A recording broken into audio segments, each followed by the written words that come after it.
So my name is Darren Gertis, and I do these daily updates about Ukraine. I've been doing these for, since day 85 on YouTube, and I've been following what was going on before that. Today is day 251, and it doesn't matter what today is because I'm going to be talking about Russian propaganda, and it works the same today as it does any other day. So just because I can pull from the headlines today doesn't mean anything. This is a perennial topic, and by the time that I'm done, you're going to understand how Russian propaganda works, how you can spot it, and how you can deal with it. And I promise you that you'll be able to understand this or you can have your money back. Okay, let's start here. So the first thing I want to show you is this. This is the president of the European Council, Charles Michel, and he says Moscow strategy for sowing fear will not work. We will continue to stand by Ukraine for as long as it takes. They're sowing fear on the ground in Ukraine, but they're sowing fear with us in our heads, mentally, psychologically in the West, because they're trying to break the West apart from Ukraine, because if they can do that, they can win, and they know it. So here's what I want you to understand. Propaganda works differently than what you would think. If you have never heard of Vlad Vexler, Vladvexler, look up Vlad Vexler and watch this one video, The Postmodern Hell of Russian Propaganda. And he's making the case that in Soviet times, they had an alternative propaganda. They would say, no, no, no. Instead, if the US said 2 plus 2 is 4, they'd say, no, no, no, 2 plus 2 is 5. Well, that's not what they're trying to do in Russian propaganda. It's advanced. It's more postmodern. It's different. They would say 2 plus 2 is 5. 2 plus 2 is 3. 2 plus 2 is 4. 2 plus 2 is 9. 2 plus 2 doesn't mean anything. And they would keep saying that, and to the point where you just wouldn't know what's up and what's down. That's the way Russian propaganda works. And I'll try to prove that. So first, let me show you just one little clip. The world right at all. And Russian propaganda takes this to the limit. Its first pillar is to doubt truth itself. It rejects not just particular truths, but the very idea of there being a truth to be discovered. The second pillar of Russian propaganda is to give up on consistency. Remember, Soviet propaganda painted a consistent and coherent alternate picture of reality. Russian propaganda does not do that.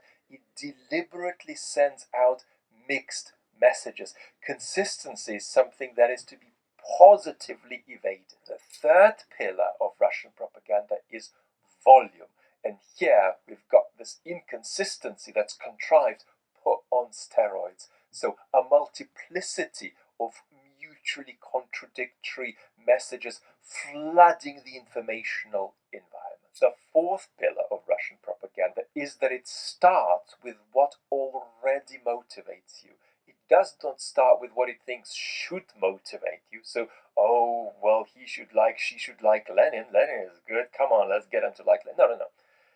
You like whatever you like. We're going to start with that, and then we're going to start manipulating this. So if you like donuts and you hate muffins, we're not going to persuade you that muffins are good. We're going to start by seeding all kinds of messages about donuts into your head, and then try to take you from there. We've got to slow down for a minute and look at a case study of. Okay, so that's how Russian propaganda works. So I'm going to try to give you some examples of how this works. But first, I want to show you this. And I'm going to link this below, but Putin's Playbook is one of the books that has had the greatest impact on my thinking.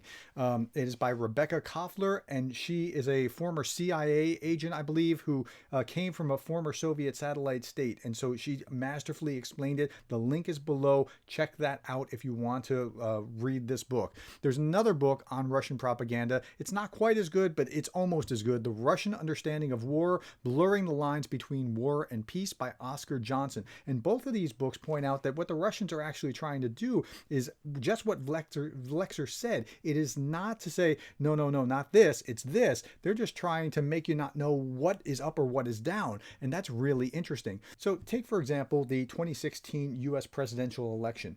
Now, there are some people that believe that the Russians were trying to help Donald Trump win as a secret agent. That's not it at all. If you listen to these experts experts about how Russian propaganda works, what the Russians were doing was sowing discord. They would sow discord for Trump and they would sow discord for Clinton. And they didn't care who was getting the discord sown as long as it was causing us to fight with each other. And that was the idea of Russian propaganda. Now, did it help one as opposed to the other? Maybe marginally, but the point was whoever won was going to have a hard time governing. Did it turn out to be that way? It sure did. Now let's look at how it's actually happening right now with the informational war in Ukraine, because there's a hot war, there's a political war, there's an economic war, and there's an informational war, and these are all stacked one on top of each other.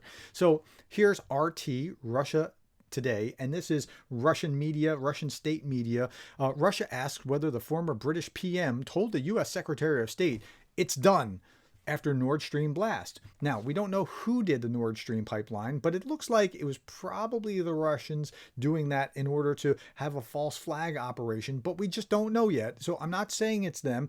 I don't believe that it was the U.S. I don't believe that it was the Ukrainians. I don't believe that it was the British. But here they're making this like, was it this? Now, that speculation is key. Speculation that the former British Prime Minister, Liz Truss, sent a suspicious message to the U.S. Secretary of State, Anthony Blinken, after the Nord Stream undersea pipelines were damaged. Quote, "It's done," was sent to America's top diplomat right after a powerful blast disabled the gas pipelines that run between Russia and Germany, spokeswoman Maria Zakharova said on Tuesday. Actually, it doesn't matter if it was her or if it was the Poles or if it was the Brits, or in fact, you want to say that it was all of them, because just keeping you off balance is half of the battle. It's not to find truth, it's to keep you off balance. U.S. troops on the ground in Ukraine, American media. So American troops are now on the ground in Ukraine, where they're monitoring NATO arms deliveries to the country. Anonymous Pentagon official told several U.S. media outlets on Monday. Oh no, is this going to cause World War III? The Pentagon official would say that a small number of troops are involved. And then when you get down to the bottom, you hear this. Russian President Vladimir Putin has cautioned that the U.S. and its NATO allies against getting involved in the conflict. And even before the announcement, he stated that the Kremlin views itself as fighting, quote, "the entire Western military machine," which is a common trope in Russian propaganda kind of stuff. But this is what they're saying. So this is like, are we expanding it? Is it going to become World War III? Now, here's another article that's going to get us there. Combat mosquitoes follow dirty bomb. Russian representative UN tells more frenzied lies. Now, I would feel like embarrassed if I was the UN ambassador from Russia and I had to go in one day and say, hey, look, we have evidence of Ukrainian war crimes against Russians, when they have like 2 accounts, as opposed to hundreds or thousands of accounts, rather, of Ukrainians having legit war crimes.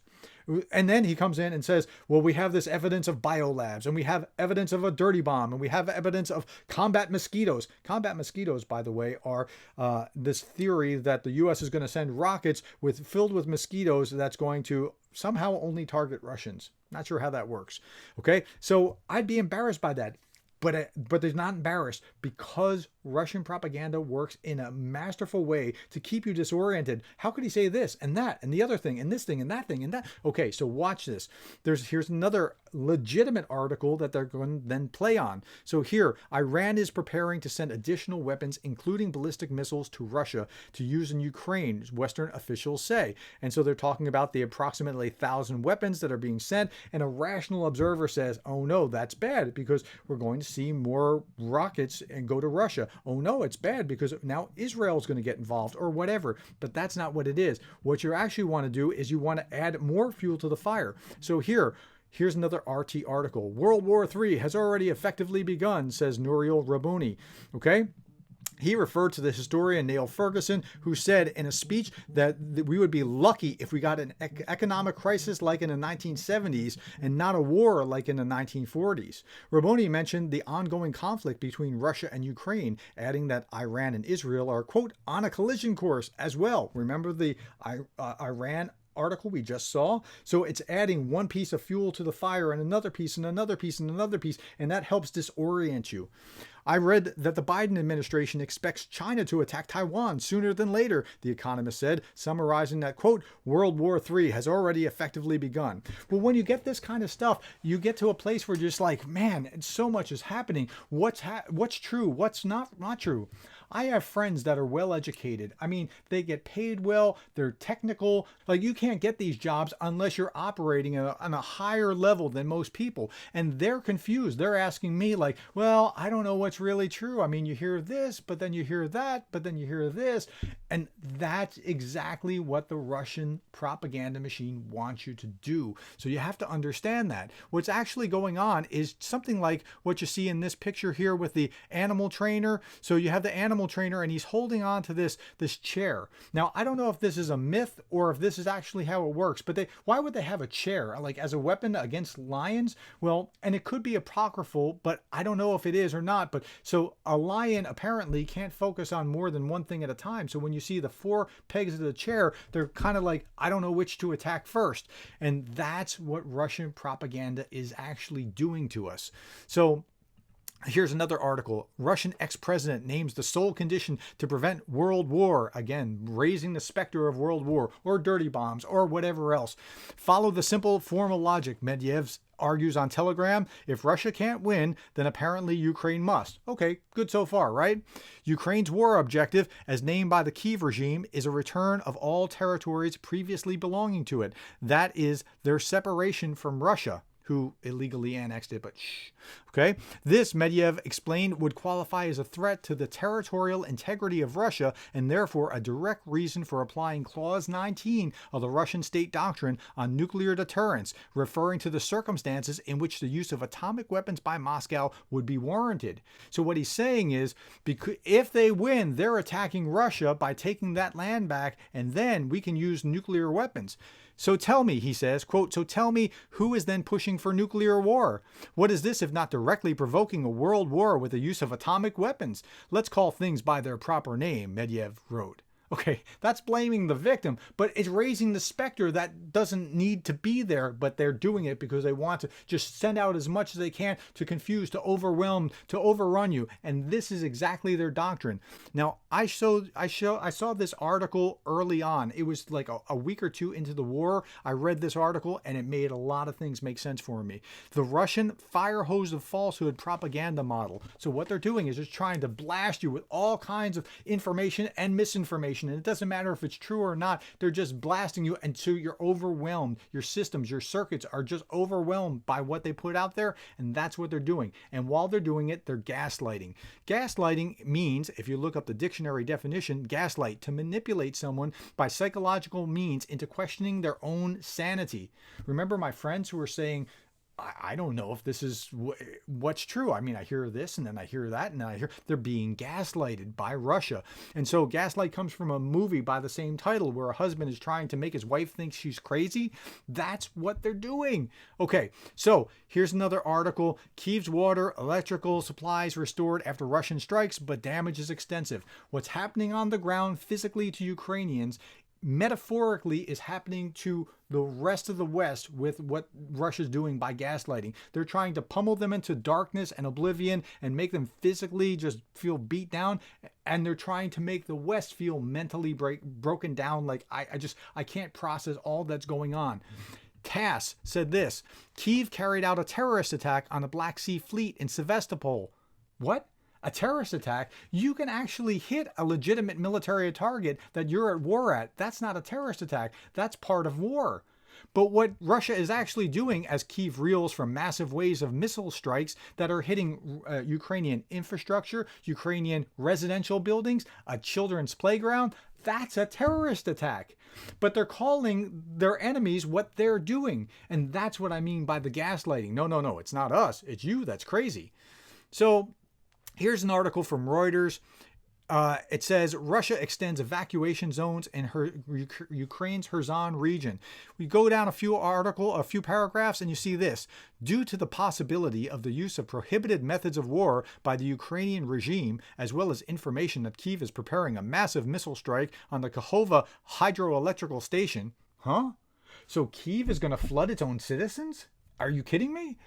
There is an imminent danger of the Kherson region being flooded, and that's why they're evacuating. That's their pretext to move these people out. As if Kyiv is going to do that to their own citizens, or they're going to blow up something nuclear on their own territory. They're not going to do that, and they know that. But it doesn't matter. It doesn't matter if it's true, and that's what I'm trying to impress on you. Okay, couple more articles. This is RT talking about North Korea claims that the U.S. has put a nuclear script into the final stage. North Korea has condemned the U.S. and South Korea, and they generally do, for a joint military drill. Nothing to see there. But in a statement, they said this: nowhere in the world can we find a military exercise with an aggressive character like the joint military exercise held by the United States and its followers in terms of duration, scale, content, and density. Nowhere? I think Ukraine is another place where something like this is actually happening, and it's happening in a big way. But again, it doesn't matter if it's true or not, because they're just trying to overwhelm you. Okay, next. Zelensky, quote, nullified the grain shipping deal. Wait, he nullified it? I thought that Moscow nullified it. He didn't stop it. They did. But then they're blaming him. Why? Because they're saying that he broke the agreement because he used, in an attack, in the terrorist attack on Sevastopol, they used the sea lanes that were supposed to be neutral in order to get there. Maybe they did, maybe they didn't. We don't have information, and it doesn't have to be true because they're going to blame them anyway for the thing that they did. It's crazy making. This hurts my brain, but this is how this works. Okay, so all that to say this: where have you heard Russian propaganda? What is the most common Russian propaganda that you hear? I'd like you to leave that in the messages below. Maybe we can try to unpack some of these. And I'd also like you to do this. If you are interested in following up and learning more about Russian propaganda, you're going to want to watch this video next because I talk about it. And thank you for staying with me all the way to this point. That's awesome. Thank you for being the kind of person that cares about what's going on in Ukraine.